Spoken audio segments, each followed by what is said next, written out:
Hey, hey, hey. Did you happen to catch season 6, episode 1 of Real Housewives of Potomac? Well, I did. I'm going to talk about it. Not going to necessarily go blow by blow every single frame of the show because there are people who do that. We're just going to, just have a little lighthearted chat with a little bit of lighthearted shade because, fun shade all the time. That's what we do. Nothing, meant to be too serious. But some people might take offense because we live in that world where people take offense and give their opinions. But hey, it's a free country, right? Kinda. Not really. Anyhow, so the season opens up with like a montage of all the ladies. We're catching up, seeing what they've been doing, and it appears that Robin is buying a house, is building a house with Juan, and Juan is also enthused. Catch the sarcasm there. Juan is never enthused. And, side note, people seem to think that Juan isn't into Robin and Juan is just there for the kids or Juan has side chicks. I don't know. What I really get from Juan is that he doesn't want to be on camera. That's all I really get from Juan, and he doesn't really want to play for the BS of making TV. That's what I get from Juan. However, so moving right along, we see them building their house. Yeah, that's great. Hurrah. Hope they can keep it because Robin, I feel like you're skating on thin ice. Like, I don't really know how you made it to this season, but you're here, so hopefully you'll bring something this season. They're implying that she's going through some sort of depression. She's not motivated. She's sleeping late. Yada yada yada. We'll see what happens in the coming season. Then we see Candiace has sold her townhome for $799,000 and has moved into a bigger home. Who knows where? I doubt it's in Potomac, but we're just going to pretend it's in Potomac like everybody else, except for Karen. So she built a house, and Chris's children are now over. They show them as Candiace's bonus daughter and her bonus son. Mateo, I can't remember the little girl's name, but I couldn't get over that Candiace just kept running her fingers through the girl's hair. That kind of like rubbed me. It kind of, I happen to notice that. Nobody else probably did. So then the real tea is, we see a montage opening up of Wendy. It's like a silhouette. She's like moving her body, oh so sexily. And we see that Wendy has a whole new self. She's a whole entire new self. Like, Wendy is not the Wendy Osefo with the 5 degrees anymore. She's the vixen Wendy this season. We see. So then, like, we move along to Michael and Ashley. Ashley is very, very, very, very pregnant. Like, about to release that baby any time now. She and Michael are discussing their lack of sex life and how it seems Michael has settled into being a husband and a father for this time around. We'll see. In the press, we haven't seen any Michael scandals lately, so maybe he has straightened up and he's flying right. I don't know, but he still doesn't seem too enthused. And is it me? But I happen to notice little nuances, and I go between the show and production, the making of the show. Every time Ashley says something regarding her marriage, you see a little smirk on her face, like, like it's like kind of a wink at the audience, like, just some bull. I'm just waiting for the moment where I can divorce Michael and take a lot of his money because we have 2 children. So that's what I'm getting from Ashley and Michael. And Michael even has a smirk, like, yeah, okay, as he's talking, like he's not really invested in the conversation or the filming, but he's there and he's doing what needs to be done as far as Michael is concerned. So Gizelle. I swear at this point, Gizelle has read all the comments and she is trying to be tacky.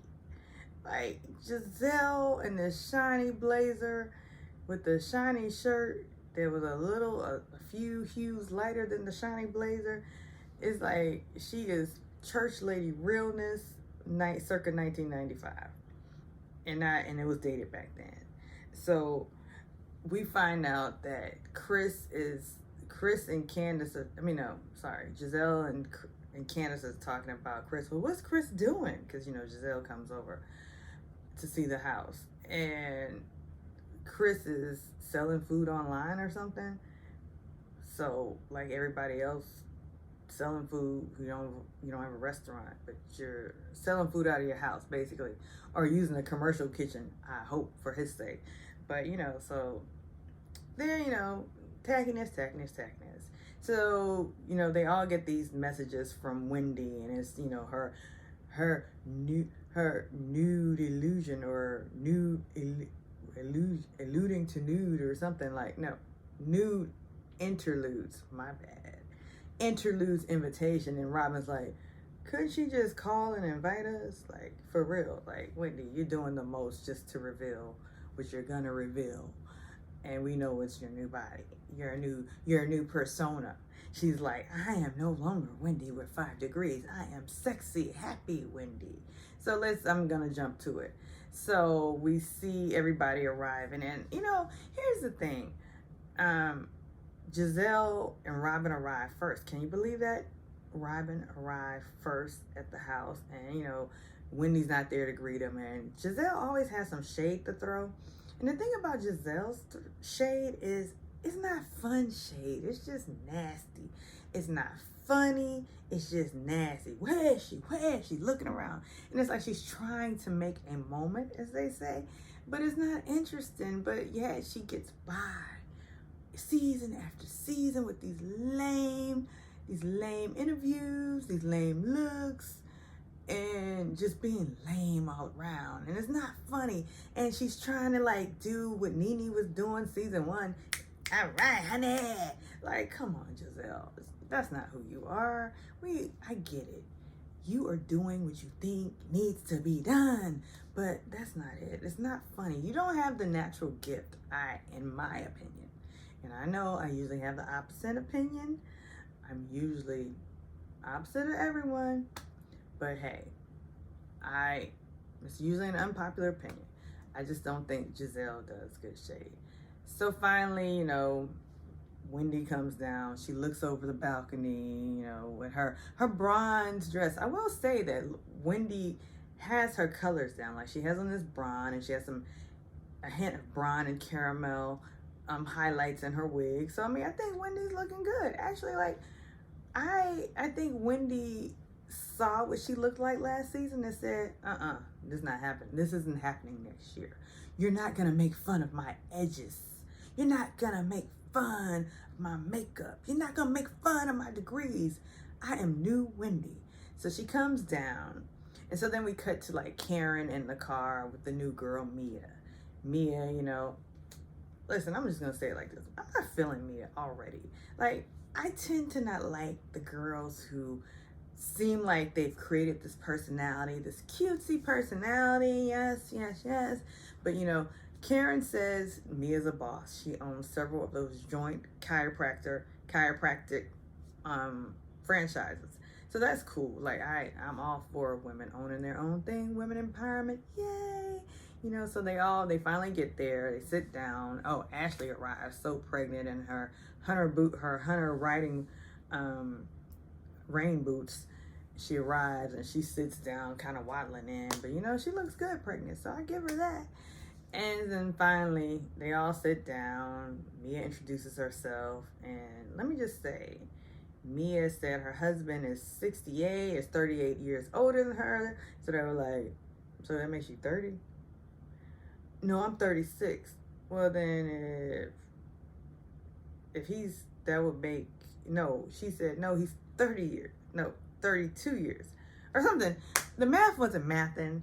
And then she ended up saying she was 36. I'm not buying that, because that neck says 46, 48, 49. That neck says differently, but we didn't. So then, finally, the moment arrives. Wendy tells this long, extended story, and she doesn't mention a degree at all this episode, y'all. I'm so proud of her.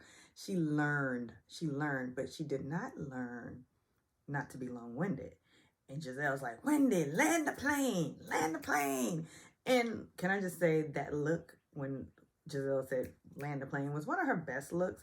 I think the wig was too heavy. I'm not a fan of wigs. Mind you, my hair's not done right now. But I'm not a fan of wigs because I just don't think everybody wears them right.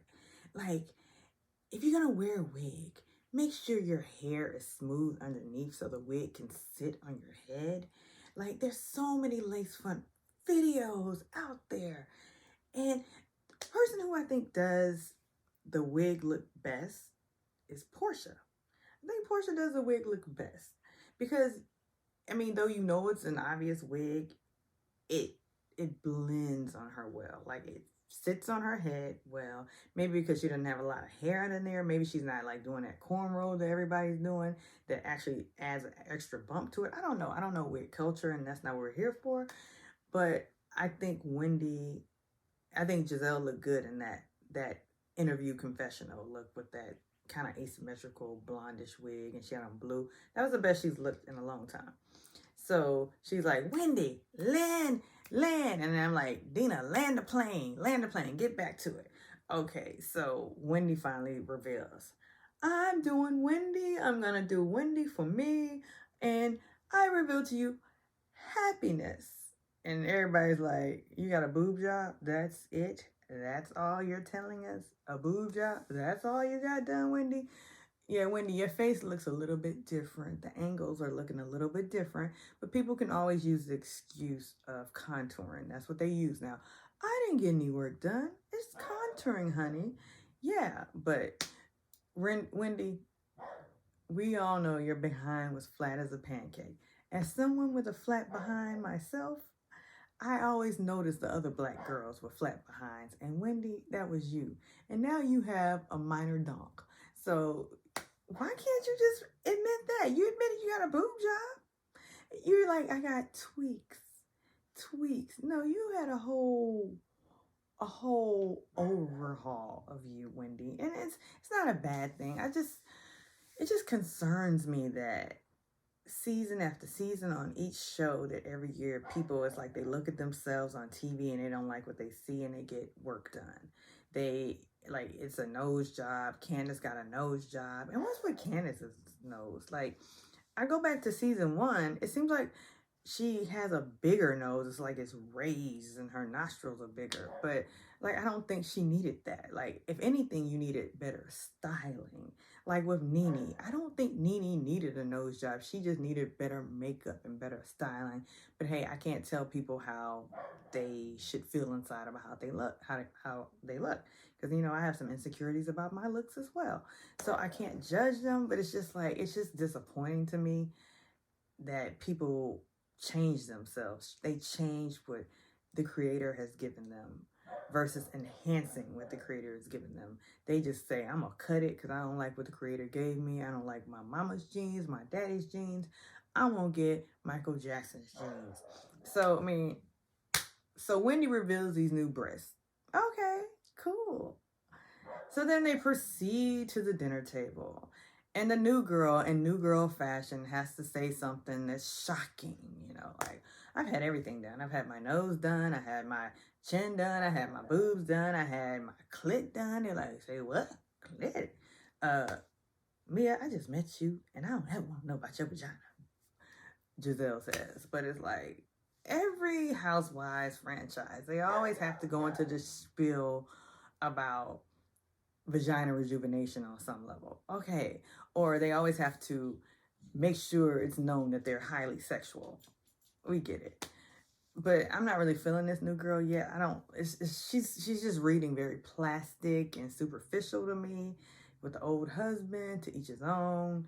I like Ashley. She has an old husband, but they're kind of like a joke to me. So then they get into it and they're like, oh, we're going to get along this season, blah, blah, blah. And Gizelle is like, well, I can't stand Karen. I'm like, guess what, Gizelle? Most of America can't stand you. Like, Gizelle definitely takes that Kenya role. And I don't like Kenya. However, Kenya has fans. And I don't really think Gizelle has fans. Gizelle is that person on the show that you just love to hate and you continue to watch. And they feel like she's the nucleus of the show. Although I feel like Karen is the nucleus of the show and is the queen of the show. Because, you know, at first I didn't like Karen. Gizelle was my favorite at first. At first I didn't like Karen. I thought she was all like on some BS, which she is. But Karen is so endearing and she knows how to get Gizelle together. And speaking of getting Gizelle together, Gizelle keeps going on these lazy reads about yo man Ray, his ding dong don't work. And then it's like, Gizelle, I know after last season and after what we all know about Jamal, you better stay away from making any kind of reference to anybody's husband, because you're gonna get ate up every time. And I don't even say you're gonna get ate up on it. They ate you up. And so, and Karen Fashion, she's like, you are a Hampton University whore, a broke whore, or something like that. And I'm like, oh my gosh, why is she bring Hampton University into it? I mean, mind you, I went to Howard University, so that amused me, but because we are the real HU, So, but Karen, Gizelle, don't start none. It can't be finished. Like, you can go in your confessionals. Like, I got this WAP box, not a hot box, WAP box. I'm like, that's so corny, Gizelle. Like, it's so corny. She's just beyond corny to me. Like, I don't know who's cornier. Gizelle, who's the corniest? Tell me, who is the corniest housewife of all of the franchises? I used to think it was Kyle, but Gizelle is the corniest. And Karen is going to win every time, Gizelle. So why humiliate yourself? You humiliate yourself with Jamal. And then Gizelle keeps saying, you've been talking about my family. You've been talking about my family, Karen. Like, you've been talking about Karen's family from season 1. You've been talking about Ray every season. Like, get some new material on Karen, for crying out loud. Like, but I can't wait. This season is going to be everything that I need. Even if it's not everything that I need, I'm just happy to see these ladies again, because last season was everything I needed. So I'm still happy about that, and I'm just happy to see the ladies again. Tell me what you think is going to happen. Tell me what your thoughts are about last night's episode. Like, whose side are you on? Who won that, Karen or Gizelle? And are you feeling Wendy's new look? Are you feeling this new girl? What are you thinking about Candiace and Robin? Is Robin going to give us something this season? Like and subscribe, and I will see you next episode. Peace.